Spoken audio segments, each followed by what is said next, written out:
Kumusta mga ka-Diskarte Chicks? Welcome back sa ating YouTube channel, kung saan pinag-uusapan natin ang lahat ng tungkol sa relasyon, love, at diskarte sa buhay.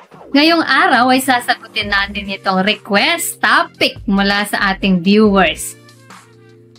Bakit may mga babae na nagkakagusto pa sa iba kahit may asawa na sila? Ka-Diskarte Chicks, sigurado akong minsan na rin pumasok sa isip mo kahit ayaw mong aminin. Bakit nga ba may mga babaeng may asawa na pero nagkakagusto pa sa iba? Real talk tayo ngayon. Hindi ito para manira ng babae o mag-generalize. Pero sa video na to, tatalakayin natin ang mga posibleng dahilan mula sa emosyon, kalungkutan hanggang sa pagkukulang sa relasyon. Pero bago tayo magsimula, i-comment mo muna kung taga saan ka para malaman ko kung hanggang saan ang abot ng ating discarding usapan. At syempre, huwag mong kalimutang i-like ang video na to, mag-subscribe at i-hit ang notification bell para updated ka sa mga love tips natin tuwing may bagong upload. So, ready ka na ba? Tara, simulan na natin.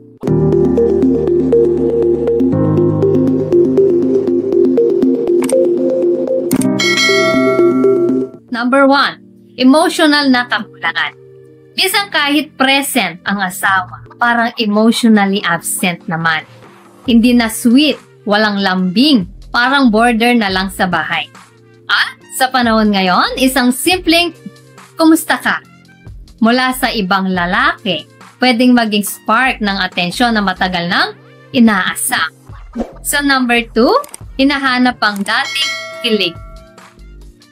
Kapag tumagal ang relasyon, nawawala raw ang kilig. Routine na lang. Gising, trabaho, luto, tulog. Kapag may lalaki nagpaparamdam ulit ng admiration, parang nabubuhay ulit. Yung pakiramdam nung dalaga pa siya. At doon nagsisimula ang pagtingin. Number 3, hindi ganon katatag ang commitment.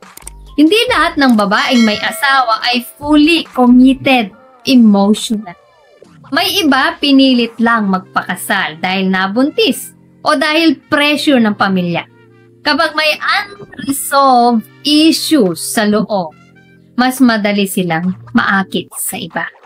Sandali lang ka-Diskarte Chicks, kung napapa-oo ka ngayon sa mga punto natin, baka naman pwedeng pa-subscribe mo na dyan. Click mo na yan habang tuloy tayo sa mas mabibigat na dahilan.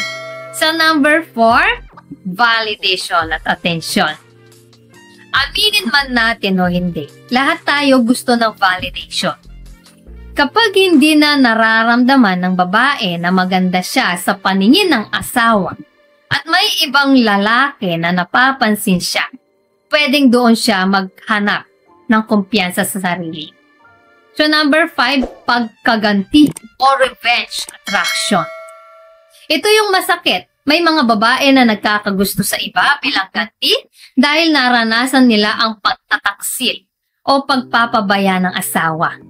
Hindi man nila intensyong magmahal muli, pero kapag masyadong sugatan ang puso, mahina ito sa tukso. Number 6, walang sariling pagkakakilanlan. May mga babae na nakalimutan na kung sino sila bilang individual. Lahat binigay sa pamilya, sa asawa, sa anak, hanggang sa makalimutan na ang sariling pangarap at kaligayahan. Kaya kapag may taong nagpapaalala ng dati nilang sarili, nagkakaroon ng emotional attachment. Number 7, tukso plus kakulangan ng boundaries. Minsan simpleng chat lang, kwentuhan sa trabaho, pero dahil walang malinaw na boundary, nauuwi sa attraction. Hindi lahat ng babae na nagkakagusto ay planado ito. Pero dahil hindi nila na-manage ang sitwasyon, nahulog na sila. Paalala lang ka-Diskarte Chicks, kahit ano pa man ang dahilan, hindi ito excuse para mag-cheat. Pero kapag mas naintindihan natin ang pinagmumulan, mas madali tayo makahanap ng solusyon kaysa puro sisi lang. Kung may asawa ka, alagaan mo. Hindi lang sa gawa, kundi sa emosyon, sa respeto at sa lambing. Ka-diskarte chicks, naranasan mo na bang maramdaman na parang may paghahanap pa ang partner mo sa iba? O ikaw mismo, naging guilty na rin sa ganitong pakiramdam? Comment mo nga sa baba, kahit anonymous account pa yan. Safe space tayo dito. So, ayan, ka-diskarte chicks, sana ay may natutunan po kayo sa video natin ngayon. Bago po tayo magtapos, shoutout muna sa ating mga masugid na tagapanood na sina Feliciano Tolentino from Ilocos Norte, Alex Valencia watching from Abra, Rajud Tagay Bohol, Dioscoro Rom taga Albuera Leyte, Moba Sagen ng Prospero Aksaang Bobo Northern Samar, Cabo Negro watching from Tokyo, Japan, Emmanuel Quinanola taga Negros, James Rosanes, always watching from Alfonso, Tagaytay, Cavite, Honorio Carpio, taga Batangas, Fernando Duhay Lungsod, watching from Bukidnon, at kay Eugene Basilan from Cavite. Guys, maraming salamat po sa support at panonood mga ka-diskarte chicks. At para naman sa hindi pa na siya shoutout, gusto mong ma-shoutout sa next video, i-comment lang ang hashtag ka-diskarte chicks at sabihin kung anong topic ang gusto mo pag-usapan natin next.